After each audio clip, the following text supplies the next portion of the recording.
Welcome to plus TV. ఈ రోజు మనతో పాటు ప్రముఖ ఆధ్యాత్మికవేత్త ముళ్ళపూడి సత్యనారాయణ మూర్తి గారు ఉన్నారు. వారితో మాట్లాడి మనం ఆధ్యాత్మికంగా మరిన్ని విషయాలు తెలుసుకుందాం. నమస్కారం గురుగారు. నమస్కారం మానవ్య. గురుగారు, రమణ మహర్షుల వారి గురించి అంటే చాలా మందికి తెలిసే ఉంటుంది, అయినా కూడా కొంతమందికి ఆయన గురించి ఇంకా తెలియని విషయాలు ఉంటూ ఉంటాయి. రమణ మహర్షుల వారి గొప్పతనం, ఆయన ప్రత్యేకతలు మా ప్రేక్షకులు తెలియజేస్తారు. రమణ మహర్షుల వారు పెద్ద జగద్గురువు ఆయన. కాబట్టి అందరూ ఇప్పుడు మనకి స్వామి వివేకానంద ఉన్నారు, రామకృష్ణ పరమహంస ఉన్నారు, ఆనందమూర్తి ఆనంద మార్గ ప్రచారక గురుదేవులు ఆనందమూర్తి, తర్వాత లహరి మహాశయుడు, పరమహంస యోగానందుల వారు, భక్తి వేదాంత ప్రభుపాదులు, వీళ్ళంతా గురువులే, జగద్గురువులు వీళ్ళంతా. అయితే వీళ్ళంతా పూజ చేసుకోవడమో లేకపోతే పునస్కారం చేసుకోవడానో చెప్తారు. కానీ ఈయనది మాత్రం చాలా ప్రత్యేకమైనటువంటిది. రమణ మహర్షుల వారు ఏ పూజ అవసరం లేదు, నిన్ను నువ్వు తెలుసుకో అంటారు అంతే. నిన్ను నువ్వు తెలుసుకో అంటే అసలు ఆ తత్వం అర్థం కాదు. మనం చాలా ఈజీగా ఉందే ఇదేదో నన్ను తెలుసుకోవడం అనుకుని మన పొలవమని అందరూ వెళ్ళిపోయేవారు. మౌనాన్ని వహించమంటారు. ఆయన బ్రతికున్నంత కాలము కూడా ఆయన 16 సంవత్సరాల వయసులో 1876లో పుట్టారు ఆయన, మనకి తమిళనాడులో. మరి ఆయన చక్కగా 16 సంవత్సరంలోనే చావుకి పుట్టుకకి మధ్య ఆ గ్యాప్ని ఫిలప్ చేశారు. చావుకే భయాన్ని పుట్టించారు. అంటే నీ డెత్, అసలు ఎవరైనా మనుషులు చచ్చిపోతూ ఉంటే భయపడతాం జనరల్గా. పోతపోయింది బాడీ, బట్టలు మార్చడం లాంటిదని కృష్ణుడు భగవానుడు చెప్తున్నాడు. ఏమిటి, మనం పాత చిరిగిపోయింది షర్టు వెంటనే కొత్త షర్ట్ వేసుకుంటాం. అలాగే ఆత్మ శిథిలమైన బాడీని మార్చేసి కొత్త బాడీ వేసుకుంటుంది. మరి దీంట్లో భయపడాల్సిన అవసరం ఏముంది? కానీ చాలా భయంకరంగా ఉంటుంది మరణం సమయంలో. మనం చేసిన పాపాలు గుర్తొస్తాయి, పుణ్యాలు గుర్తొస్తాయి. ఈ పిల్లలు వీళ్ళని అందరిని వదిలేసి వెళ్తున్నాం, ఇలా రకరకాల ఈ భూమిని వదిలేస్తున్నాము, డార్క్ ఇగ్నోరెన్స్లోకి వెళ్ళిపోతున్నాము. అజ్ఞానం అనే చీకటి. ఇప్పుడు ఈ గదంతా చీకటి అయిపోతే కళ్ళు ఏం కనబడవు కదా. కారడవి, మొత్తం అడవిలో ఒంటరిగా మనం తప్ప ఎవరిలో ఉంటాం అనుకో, చీకట్లో భయంకరమైన రాళ్ళధ్వనులు, కేకారణ్యంలో అలాంటి రాళ్ళ సౌండ్లు వినబడేటట్టు ఎలా మనకు ఒంటరిగా వదిలేస్తే భయం వేస్తుందో ఆ విధంగా ఆత్మ అప్పుడు బాధపడుతూ ఉంటుంది. భయపడుతున్న సమయంలో మనకి స్పిరిచువల్ మాస్టర్స్ రమణ మహర్షుల వారు మనల్ని రక్షిస్తారు. అందుకని ఆయన ఏమంటారంటే, చావు, ఈవిల్ అంటే చెడ్డ పనులు, వీటి నుంచి భయాన్ని పోగొట్టుకోండి. అది ఎలాగా? నిన్ను నువ్వు తెలుసుకోవాలి. నన్ను నేను తెలుసుకోవాలంటే మనం ఏం చేస్తాం? ఏమిటి, తల్లి నుంచి మనం పుట్టాం, అంతకుముందు ఎక్కడి నుంచి వచ్చాం మనం? అది రావాలి, తెలియాలి. తల్లి గర్భంలోకి ఎలాగో వెళ్ళాం మొత్తం మీద ఆత్మ. తర్వాత చిన్న పిల్లడిగా పుట్టాం, పెరిగాము, పెద్ద అయ్యాము, చచ్చిపోయిన తర్వాత ఎక్కడికి వెళ్తారో తెలియదు. పుట్టే ముందు ఎక్కడి నుంచి వచ్చి పుట్టామో తెలియదు. ఇప్పుడు మనం హైదరాబాద్ నుంచి విజయవాడ వెళ్తున్నాం, హైదరాబాద్ నుంచి మనం బయలుదేరుతున్నామని తెలుసు మనకి, విజయవాడ చేరుతాం, విజయవాడ మళ్ళీ వదిలేస్తే మనం హైదరాబాద్ వచ్చేస్తాం. ఇది తెలుసు, క్లియర్ కట్ ప్రోగ్రామ్. స్టార్టింగ్ అంటూ మనం బయలుదేరాము కదా హైదరాబాద్ నుంచి, అలా స్టార్టింగ్ జీవుడు ఎక్కడో ఉన్నాడు ప్రయాణం. అంటే తల్లి గర్భంలోకి రాకముందు ఎక్కడో ఉన్నాడు. అది అంటే పూర్వజన్మ చావు. అది గుర్తుండడు. జ్ఞానినామపి చేతాంసి దేవి భగవతి హిసా బలాదాకృష్య మోహాయ మహామాయా ప్రయచ్చతి. జ్ఞానులు సైతం మోహంలోకి అమ్మవారు బాగా లాగేసి పడేస్తుంది, మరుపు ఇచ్చేస్తుంది భూమి మీద. అందుకనే పిల్లోడు పుట్టిన తర్వాత తల నేలకు తగిలిన తర్వాత పురిటి నీళ్ళు జల్లగానే మాయ ఆవరించి మర్చిపోతాడు వాడు పూర్వజన్మ. సో నన్ను గురువుగారు నిన్ను నువ్వు తెలుసుకో అని రమణ మహర్షుల శిష్యులు చెప్తారు, మనకు అందరూ బోధిస్తారు. ఇదేదో బాగానే ఉంది, పూజలు పునస్కారాలు చేయక్కర్లేదని నేను కూడా కూర్చునేవాడిని. నన్ను నువ్వు తెలుసుకో అంటే కళ్ళు మూసుకొని లోన్ చూసుకోమనేవారు. ఏం కనబడతాయి? పేగులు కనబడతాయి, గుండె కనబడుతుంది, లివర్ కనబడుతుంది, ఇవి కనబడుతున్నాయి అనుకునేవాడిని. అది కాదు, ఇంట్రోస్పెక్షన్, అంతర్ముఖ సమారాధ్య బహిర్ముఖ సుదర్లభ, అంతర్ముఖంగా చూసుకోవాలి. మన ఆత్మ, ఆయన రమణ మహర్షుల వారు ఏం చెప్తారంటే, మన ఆత్మే మన గురువు అట. ఇప్పుడు జనరల్గా మనం ఏం చేస్తాం, గురువు అనగానే ఒకళ్ళు ఉండాలి ఎదురుకుండగా. మన డౌట్స్ వస్తే ఈజీ, గురుగారు ఏంటండి సమస్య, ఇలా చేయొచ్చు, ఇలా చేయకూడదంటే మానేస్తాం, చేయొచ్చు అంటే చేసేస్తాం, ఇలా ఈజీ. అసలు గురువు ఎవరు అంటే కనిపెట్టేశాడు రమణ మహర్షుల వారు. నీ ఆత్మే నీ గురువు. యువర్ సెల్ఫ్ ఈజ్ యువర్ గురువు. సో ప్రతివాడి యొక్క ఆత్మ ఆయన యొక్క గురువు. ఇది. ఆ తర్వాత నువ్వు ధ్యానం చేయి, ఏం చేయి, నువ్వేం చేసుకుంటావు, అక్కడికి వెళ్ళి చేయాల్సింది ఏంటంటే మౌనం. ఆశ్రమంలో మౌనం ఎందుకు చేయాలండి అంటే, మౌనానికి ఉన్నది చాలా గొప్ప లక్షణం. గాంధీ మహాత్ముడు కూడా అందుకే వారానికి ఒకసారి ఇలాగా సబర్మతి ఆశ్రమంలో మూతికి గుడ్డ కట్టేసి కూర్చుంటారు. జైన్ మతంలో కూడా ఎక్కువ మాట్లాడరు, మౌనవ్రతం కట్టేసుకొని ఉంటారు. కాబట్టి 2 రోజులు మౌనం మనం కనుక చేసినట్లయితే ఆ మౌనం వల్ల మన వాక్కుకి శక్తి వస్తుంది. శక్తి వచ్చి మనం చెప్పే దాంట్లో ఆ సివియారిటీ ఉంటుంది, అది సత్యం అవుతుంది. అందుకనే ఋషులంతా కూడా తపస్సులు చేస్తారు కదా. తపస్సులు అంటే ఇలా కళ్ళు మూసుకొని ఏమో అనుకొని నేను కూడా చేసేసేవాడిని. అడవుల్లో చేసుకుంటున్నారని మా ఇంటి ఎదురుగుండగా చెట్టు ఉంటే రైల్వే క్వార్టర్స్లో కూర్చుని చేసేవాడిని. తన్ని తీసుకొచ్చేవారు. ఇంట్లో కూర్చుంటే క్లాస్ రూమ్లో వెంకటలక్ష్మి నా ఫ్రెండ్ ఉండేది 5th క్లాస్లో, railway mixed high school English medium. Interval వదిలేస్తే 5 minutes బ్రేక్, 5 or 10 minutes మాకు ఇలా కూర్చుని నా మాస్టర్లు ఎవరు రాకుండా కాపలాకాయ అనేవాడిని చేసేది పాపం. అయితే వాళ్ళు ఎవరైనా వస్తే మళ్ళీ కళ్ళు సిగ్గుపడి ఇలా తీసేసేవాళ్ళం. అంటే మనకి తపస్సు అంటే అలా అనుకుంటున్నాం, అవసరం లేదు. మనం ఇంట్లోనే మనం కూర్చుని మౌనంగా ఉండడం వల్ల మనకి వాక్కుకి శక్తి వస్తుంది. అందుకనే ఋషులంతా కూడా మౌనం వహించడం కోసం దూర ప్రాంతాలకు వెళ్ళిపోయేవారు, అడవులకి వెళ్ళి వాళ్ళు ఇలా కళ్ళు మూసుకుంటున్నారంటే మౌనం. ఆ మౌనం నుంచి శక్తి వస్తుంది. ఆ శక్తి నుంచి వాళ్ళు చెప్పిస్తే ఆ పని జరిగిపోయేది అవతల వాళ్ళకి. అదనమాట. అది రమణ మహర్షుల వారు చెప్తారు. అండ్ రమణ మహర్షుల వారితో అనుబంధం పెట్టుకొని చక్కగా బాగుపడినటువంటి వాళ్ళు మన హాస్య నటులు ఉన్నారు. ఎవరు? కృష్ణ భగవానులు గారు. ఆయన తన ఇంటర్వ్యూలో చక్కగా చెప్పారు. కృష్ణ భగవాన్ సినిమాల్లో ఉంటారు ఆయన రమణ మహర్షుల వారి భక్తుడు. ఎంతో అనుభూతి పొందాను నేను. మరి నా అనారోగ్యం కూడా బాగాలేనప్పుడు నేను చేసుకున్న తర్వాత అనారోగ్యం తగ్గిపోయింది అని చెప్పుకొచ్చారు. అలాగే రమణ మహర్షుల వారికి ఏమవుతుందంటే రామకృష్ణ పరమహంసలాగా క్యాన్సర్ వస్తుంది. క్యాన్సర్ వచ్చినప్పుడు ఈ ఆపరేషన్ చేయాలి కదా. ఆపరేషన్ చేయాలంటే డాక్టర్లు మనకేం చేస్తాం, మత్తుమంది ఇప్పించుకొని ఆపరేషన్ చేయించుకుంటాం, అలా చచ్చిపోతాం. అలాగ డైరెక్ట్ కోసేస్తే అంత నొప్పి ఉంటుంది. అయితే రమణ మహర్షుల వారు కోసేసుకో అంటాడు డాక్టర్ని, మత్తు ఇవ్వకుండా. అంటే శరీరం మీద ఆయనకి స్పృహ లేదు. అది ఎంత కట్ చేసినా, ఎంత ఇచ్చేసినా, గుచ్చేసినా ఆయనకి స్పృహ లేదు. అంటే ఈ శరీరం నువ్వు కాదు అంటాడు. ఓకే. తర్వాత నెక్స్ట్, మనము ఈ శరీరం అనుకున్నంతసేపు కూడా మనకి బాధలు తప్పవు. అసలు విచిత్రం ఏమిటంటే మనకి ఎందువలన మనం ఈ భూమి మీదకి వచ్చాము, అసలు ఈ కష్టాలు ఏంటి, గోల ఏంటంటే అసలు మనల్ని మనం మర్చిపోయాం. ఇప్పుడు ఒక రాజకుమారుడు ఉన్నాడమ్మా, రాజుకి 2 కొడుకులు ఉన్నారు. అందులో ఒక కొడుకును దొంగలు ఎత్తుకుపోయారు. ఒకడు రాజుగారి దగ్గర పెరుగుతున్నాడు. దొంగలు ఎత్తుకుపోయారన్న విషయం ఎవరికీ తెలియదు, ఒక్కడికే తెలుసు, ఆ దొంగోడికి తెలుసు. వీడు నా దొంగోడు పెంచుతాడు పెద్ద అయిన తర్వాత. మళ్ళీ వాడు, అరే నేను కాదురా నీ తండ్రిని, ఆ రాజుగారు నీ తండ్రిని చెప్పినప్పుడు మాత్రమే ఆ కుర్రాడికి తెలుస్తుంది జన్మరహస్యం. అలాగే మనము ఆత్మ అన్న విషయం మనం మర్చిపోయాం, మనం శరీరం అనుకుంటున్నాం. అందుకే మనకి ఈ కష్టాలన్నీ వస్తాయి. అప్పుడు కర్మలు ఆటోమేటిక్గా వచ్చేస్తాయి. కర్మలు ఏం చేస్తాయి, మనం చేసినవన్నీ కూడా మంచవని చెడవని వాసనారూపాలలో, అంటే సీడ్స్ లాగా మన మనసుకి అతుక్కొని, పుచ్చకాయలో గింజలు ఎలాగైతే అతుక్కుంటాయో ఆ సీడ్స్ కింద వచ్చేసి మనకు వాసన రూపంలో వస్తాయి. కాబట్టి అసలు నాది జన్మే కాదు అని అనుకున్నప్పుడు, నాది శరీరమే కాదు అనుకున్నప్పుడు మనకి కష్టాలు రావు. ఉదాహరణకి నేను చెప్తాను, ఈ గదిలో నువ్వు ఉన్నావు కానీ నీలో ఈ గది లేదు. ఈ ఇంట్లో మనం ఉన్నాం, మనలో ఆ ఇల్లు లేదు. అలాగే ఈ శరీరంలో మనము ఉన్నాం, ఈ శరీరంలో మనం ఉన్నాం, ఆత్మ ఉంది, ఈ శరీరంలో ఆత్మ ఉంది. అంతేగాని అంటే ఇల్లు లాంటిది ఈ శరీరం. తర్వాత ఇది ఇల్లు ఖాళీ చేసి వెళ్ళిపోతాం మనం.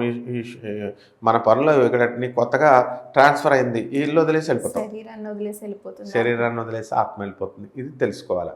అంతేగాని మనమేమనుకుంటున్నాం, ఈ ఇల్లే నేను అనుకుంటున్నాం, ఈ ఆత్మే ఈ శరీరమే నేను అనుకుంటున్నాం. ఎలా అవుతాం? అవ్వం. ఇది మన రమణ మహర్షుల వారు చెప్తారు. నెక్స్ట్, ఎప్పుడైతే భగవంతుడు హుందాతనంగా ఉండేవాడు హుందాతనంగా ఉండాలి, మనం రాయల్టీ అనేది మెయింటైన్ చేయాలి. అంటే ఉదాహరణకి మన మెంటల్ మెచ్యూరిటీ అనేది ఏ స్థాయిలో ఉందో అలాంటి వాళ్ళతోనే మనం స్నేహం చేయాలి. చేసినప్పుడు వాళ్ళు మనల్ని అర్థం చేసుకుంటారు. మైండ్ ఎదగని వాళ్ళతో స్నేహం చేస్తే, చిన్నపిల్లలతో చేస్తే రాయేసి కొట్టచ్చు, వాళ్ళు ఏదైనా చేయొచ్చు. అట్లా మనం ఏం చేస్తున్నామంటే మనం ఈ శరీరంలో నుంచి మనం వచ్చిన తర్వాత మనము దేవుని మనము ఆత్మ మనమే కదా, దేవుడు మనమే. అది మర్చిపోయి మనం ఏం చేస్తామంటే మామూలుగా బిహేవ్ చేస్తాం. మామూలుగా బిహేవ్ చేయడం వల్ల మనము అంటే హుందాతనంగా బిహేవ్ చేయకపోవడం వల్ల ఈ శరీరం మనదే అనుకొని మర్చిపోయాం అసలు తత్వం, ఆత్మతత్వాన్ని మర్చిపోయాం. అందుకని జన్మ వచ్చేసింది. జన్మ వచ్చిన తర్వాత ఈ కర్మలు ఇవన్నీ వచ్చేసినాయి. దీన్ని బ్రేక్ పెట్టుకోవాలా అన్నారు. దీన్ని జననం మరణం మనము ఈ యొక్క మరణాన్ని కనుక మనం ఆపుకోలేదనుకో, మళ్ళీ పుడతాం కదా, జాతస్య మరణం ధ్రువం, పుట్టిన ప్రతి ఒక్కడు మరణించాలి. అందుకు మళ్ళీ పుట్టుక లేకుండా చేసుకోవాలి ఈ జన్మలో.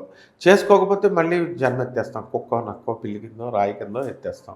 ఇందులో డౌటే లేదు. పునరపి జననం పునరపి మరణం పునరపి జఠరే జననీ శయనం, జగద్గురు ఆదిశంకరాచార్యులు వారు చెప్పారు. అందరూ గురువులంతా చెప్పారు. కాబట్టి దీన్ని బ్రేక్ పెట్టుకోకపోతే కనుక చాలా ప్రమాదం ఉంది మనకి. అందుకని ఈ స్పిరిచువల్ మాస్టర్స్ మనకి ఈ యొక్క రమణ మహర్షుల వారు మనకి అందిస్తారు చెయ్య, ఇలా మనల్ని రక్షించుకోవడానికి. మనందరం అనుకోవచ్చు, ఏముంది మనం చచ్చిపోయిన తర్వాత పుడతాం కదా, ఎవరు చూడొచ్చారు, జన్మ ఉంది, అది ఇది అని. యముడు అంటారు, ఇవన్నీ అంటారు, శిక్షలు అంటారు, ఇవన్నీ ఎక్కడున్నాయి అంటారు. అవన్నీ ఉన్నాయి. అంటే పురాణాల్లో రూపంలో వర్ణించినట్టుగా ఉండవు. ఉదాహరణకి ఇప్పుడు మనల్ని అగ్గిల్ని ఇలా నిప్పులో ముట్టుకుంటే కాలుతుంది కదా, నూనెలో వేపేస్తే మనకు శరీరానికి తెలుస్తుంది. అలాగే అక్కడ శరీరం వదిలేసిన తర్వాత మనకి యముడేం అమాయకుడు కాదు, సూక్ష్మ శరీరం మన ఆత్మ ఉంది కదా, దాన్ని వేపేస్తాడనమాట. అయితే నువ్వు అక్కడ అడగొచ్చు, అక్కడ ఆత్మ దేనికి చేత తడవబడదు, కొయ్యబడదు, అగ్ని చేత కాల్చబడదు అని చెప్పాడు కదండి కృష్ణ భగవానుడు. అంటే అందుకని మళ్ళీ ఒక శరీరం ఇస్తాడు. ఇప్పుడు ఇచ్చినట్టుగానే ఇప్పుడు మనం ఇస్తే బాధలు పెట్టేట్టుగా అలా సూక్ష్మ శరీరం అని ఒకటి ఇస్తాడు. ఇచ్చి అక్కడ మళ్ళీ మనల్ని అందరికీ శిక్షిస్తాడు. గురుగారు, ఇక్కడ నాకు సందేహం ఉంది. అంటే ఆత్మ శరీరాన్ని వదిలేసి మరో శరీరంలోకి ప్రవేశిస్తుందని శ్రీకృష్ణ భగవాన్ చెప్పాడు. మరి అలాగే ఈ నరకంలో శిక్షలు అనుభవిస్తారు పాపాలు చేసిన వాళ్ళు అంటారు. మరి కొన్ని ఆత్మలు మాత్రమే నరకంలో ఉండి శిక్షలు అనుభవిస్తాయా, లేదంటే అన్ని ఆత్మలు అసలు ఈ నరకం అనేది మీరు ఉంది అని మీరు అంటున్నారు? ప్రతి ఆత్మ వెళ్ళొస్తుంది. నరకం అంటే నరకలోకంలాగా ఉండదు, నరకలోకంలాగా సినిమాల్లో చూపించినట్టు ఫిక్షన్గా ఉండదు. అది మనము వర్ణించలేము. కానీ ఇప్పుడు మనం భూమి మీదకి వచ్చాం, బతుకుతున్నాం. చనిపోయిన తర్వాత మనకి ఇలా 2 కళ్ళు 2 ముక్కులు ఉండి 2 చేతులు ఉండి మానవ జీవితంలాగా బతికాము అని మర్చిపోతాం. తోట ఉన్నటువంటి మానవులు ఉన్నారు, కుక్కలను చూసాం, పిల్లులను చూసాం, పాములను చూసాం, అన్నీ మర్చిపోతాం. అలాగే శ్రీకృష్ణ పరమాత్మ క్లియర్గా చెప్పాడు ఏమని, మళ్ళీ జన్మ మనం ఎత్తుతాం, ఆత్మ ప్రవేశిస్తుందని. మధ్యలో ఈ ట్రాన్సిషన్ పీరియడ్ ఉంటుంది కదా, సస్పెన్షన్ పీరియడ్ అంటారు దీన్ని. క్రైస్తవులకైనా వాళ్ళు అంటారనమాట, పరలోకానికి తీసుకెళ్తాము, సమాధానం ఇవ్వాలి దేవుడికి అంటారు. అన్ని మతాలు చెప్పేది ఒకటే. సో మనల్ని దేవుడి దగ్గరికి యముడు ఏం చేస్తాడంటే, నీకు బస్తా పాపాలు చేసావు గత జన్మలో, అది ఫుల్ 0 చేసుకురారా అంటే, ఏంట్రా మళ్ళీ నువ్వు 10 బస్తాలు తెచ్చావు పాపం అని ఏం చేస్తాడు, మళ్ళీ 10 బస్తాలు చేసిన దానికి దున్నపోతు జన్మించి బాగా బాధేలాగిస్తాడు జన్మ. అదే మనం ఇప్పుడు ఒక 10 బస్తాలు నెత్తి మీద పెడితే మన మీద మనం మొయ్యలేం, ఎద్దు జన్మిస్తే మొయ్యగలుగుతాం. కాబట్టి కర్మలను బట్టి శరీరాన్ని ఇస్తాడు. చాలా అరేంజ్మెంట్ చాలా బాగుంటుంది. నెక్స్ట్ ఈ గ్యాప్ పీరియడ్లో, ఈ ట్రాన్సిషన్ పీరియడ్లో ఏం జరుగుతుందంటే, చనిపోయిన తర్వాత మళ్ళీ దానికి చిన్న శరీరాన్ని ఇస్తాడు, మళ్ళీ బతికిస్తాడు. అదే వైతరణి నది, రక్తం చీముడు అంతా దాంట్ నుంచి ఈడ్చుకెళ్ళిపోతాడు. అంటే ఆ ఆత్మ కొంతకాలం నరకం అనుభవించాక మళ్ళీ శరీరంలో మళ్ళీ ప్రవేశిస్తుంది. మరి చనిపోయిన తర్వాత మనమే ఎవరో, ఆత్మలంటే ఎవరో కాదు, మనమే అవన్నీ బోల్డ్ 10 లక్షల సార్లు కంటే ఎక్కువ అనుభవించి వచ్చాం మనం. పుణ్యాలు చేసినా కూడా స్వర్గంలో కొంతకాలం ఉండే అంతే, కరెక్ట్, మళ్ళీ వచ్చేస్తాం. ఇప్పుడు పుణ్యాలు చేస్తే ప్రతి మనిషి నరకానికి వెళ్తాడు, స్వర్గానికి వెళ్తాడు. స్వర్గంలో ఏంటి, సుఖాలు అనుభవించేసి తర్వాత మళ్ళీ పుణ్యం బ్యాలెన్స్ అయిపోద్ది కదా, భూమి మీదకి తోలేస్తాడు మళ్ళీ మనల్ని యమధర్మరాజు. ఇంకా ఇమ్మీడియట్ ఇంద్రుడు ఉండనివాడు. దిస్ ఈజ్ సిస్టమ్ అనమాట. సో మళ్ళీ జన్మెత్తాలు, మళ్ళీ పాపాల, మానవ జన్మ అంటే ఏంటి, పాపాల శుభాల మిశ్రమం చేస్తాడు. పుణ్యం పాపాల మిశ్రమం. పాపాల పుణ్యాలకి నిర్వచనం అంటారా, ఏది పాపం ఏది పుణ్యం అనేది? That's good. అది శాస్త్రాలు చెప్తాయి అన్నమాట బాడిగా. ఇప్పుడు క్రైస్తవ మత ప్రకారము దైవదూషణ అనేది పాపం, అంటే దేవుడిని దైవ నిందించడం దూషణ. పాపం. అందుకనే యోబు గ్రంథంలో ఏమని చెప్తాడు, దైవదూషణ చేశాడేమో నా పిల్లలు అని వారం వారం మీటింగ్ పెట్టి వాళ్ళకి క్షమాపణ చెప్తాడు ప్రభువు అక్కడ. మన మతంలో ఎట్లా అంటే వ్యభిచారం పాపమేమో లేకపోతే దొంగతనం పాపమేమో అనుకుంటాం. ఇవి కాదు పాపం. దేవుడు చెప్పింది వినకపోవడం పాపం, దేవుడు చెప్పంది చేయడం పాపం. అంటే దేవుడు అరే ఇలా ధర్మబద్ధంగా నడుచుకో, వేరే వాళ్ళకి దొబ్బేయకుండా అని చెప్పి పంపాడు. మనం ఏం చేస్తాము, అలాగే బతికితే కష్టాలు రావు, మనకి దొబ్బేస్తాం. పోలీసు వాళ్ళు వస్తారు కదా, అలాగా పోలీసు వాళ్ళు అంటే యముడు పోలీసు, అసలు పోలీసులు వస్తారు. అలాగే దేవుడు చెప్పంది చేయకూడదు. దేవుడు ఏం చెప్పంది, దేవుడు కొన్ని ఇలా చేయకూడదు అని చెప్పాడు మనకి నియమాలు. అవి మనం చేస్తే మనకే పాపం. ఆదాం అవ్వ మన పూర్వీకులు వాళ్ళు, మనువు అని మనం హిందూ ధర్మశాస్త్రంలో అంటాం. మహర్షి కొడుకు మరుము, ఆ మను సంతానం మనం, ఇక్ష్వాకుడు తర్వాత మనందరం సప్త ఋషులు వీళ్ళంతా వస్తారు. సో ఇది ఎలా తెలుస్తుంది అంటే ఏ పుస్తకాలు చదివితే రాదు ఇది మనము శుశ్రూష చేసుకోవాలా, గురువులకు సేవ చేసుకోవాలా. గురువులు అంటే ఎవరు, రమణ మహర్షుల వారు. ఆయన యొక్క ప్రాధేయపడాలి, ఆయన బ్లెస్సింగ్స్ ఉంటేనే మనకు అర్థమవుతుంది. ఆయన బ్లెస్సింగ్స్ లేకపోతే అర్థం కాదు. ఇప్పుడు భగవద్గీత నేను 100 సార్లు చదువుతాను, నాకు అస్సలు అర్థం కాదు. భగవద్గీత నేను 100 సార్లు చదువుతాం, అర్థం కాదు. మళ్ళీ మనం కృష్ణుని శరణు వేడి చదివినప్పుడు ఒక్కొక్కసారి ఒక్కొక్క అర్థం వస్తుంది. దట్ ఈస్ కాల్డ్ టాటాలజీ అంటాం. కాబట్టి ఇటువంటివన్నీ కూడా పూర్వజన్మ పుణ్యాలు మనకు ఉండడం వల్లనే మాత్రమే దైవభక్తికి వస్తుంది. ఇప్పుడు ఉదాహరణకి ఇటువంటి మహాత్ములంతా కూడా ఎందుకు మాయమైపోతారు తెలుసా? దత్తాత్రేయ స్వాముల వారు ఉన్నారు, రమణ మహర్షుల వారు ఉన్నారు. వీళ్ళు కొంతకాలమే బతికారు. 54 సంవత్సరాలకి రమణ మహర్షుల వారు ఫిజికల్ బాడీ వదిలేశారు. తర్వాత గొప్ప ఇదేంటంటే రమణ మహర్షుల వారు చనిపోయినప్పుడు, భౌతిక శరీరాన్ని వదిలేసినప్పుడు ఆయన ఆత్మ అరుణాచలం కొండలో వెళ్ళి కలిసింది జ్యోతి రూపంలో. అందరూ చూశారు, భక్తులంతా అక్కడ ఉన్నవాళ్ళు. వినోద భావే వెళ్ళాడు, గాంధీ మహాత్ముడు, వీళ్ళందరూ కూడా మనల్ని షిరిడి సాయినాథుడు కూడా రమణ మహర్షుల వారిని కలిశారు. ఇలా మనము రమణ మహర్షుల వారి తత్వం చాలా అత్యద్భుతంగా ఉంటుంది. కాబట్టి కేవలము మనం అరుణాచలం వెళ్ళడము, ఏదో శివుడి దర్శనం చేసుకోవడం, ప్రదక్షిణం చేసేయడం వచ్చేయడం కాకుండా కొంత టైంని స్పెండ్ చేసుకొని ఒక 2-3 రోజులు అక్కడ రమణ మహర్షుల ఆశ్రమంలో అంతా ఫ్రీ, ఫుడ్ ఫ్రీ, ఉండడానికి ఫ్రీ ఇస్తారు. అక్కడికి వెళ్ళి ఏమీ చేయక్కర్లేదు, ఎవరో బోధించక్కర్లేదు. అక్కడ రమణ మహర్షుల వారి ఆత్మ అక్కడ ఉంటుంది కాబట్టి, అక్కడ మెడిటేషన్ చేశారు కాబట్టి ఆయన అక్కడే ఉన్నారు. ఆయన అటువంటి వాళ్ళకి మహాత్ములు భగవాన్ రమణ మహర్షి అన్నారంటే భగవంతుడు ఆయన, తర్వాత గురువు ఆయనే. కాబట్టి మనము ఆయనే గైడ్ చేస్తారు మనకి. మనకు మెడిటేషన్ సమాధి స్థితి అంటావు చూసావా, మెడిటేషన్ చేసినప్పుడు మనకు సమాధి స్థితి రావాలంటే చాలా కష్టం.